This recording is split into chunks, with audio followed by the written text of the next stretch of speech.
Zvipere mushe panguva inoi vanhu vobuda vachiti if VP Kosano Chiwenga kana eida kunyatsa kubvisa mutungamiri wenyika masimba anawo panguva ino. Tsarapira mashoko ari kubuda achitaurwa nevanhu toona kuti people they are saying a lot pasocial media. Vamwe vanotaura ma-speeches of hate, vamwe vanotaura zvakasiyana siyana, but panguva ino tichiona kuti power transition iri kuonekwa kuti it can happen anytime.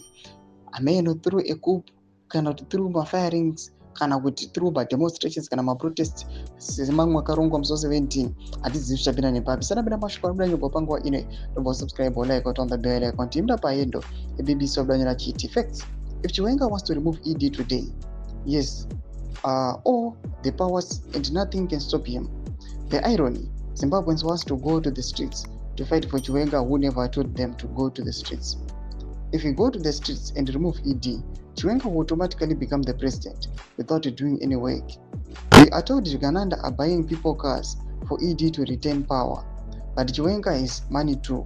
Chiwenga must also use his money to fight Uganda if he wants to. It's a no for Geza to use poor opposition supporters who have wounds of ZANU-PF if it means to buy media and foot soldiers to push his agenda, let him do so.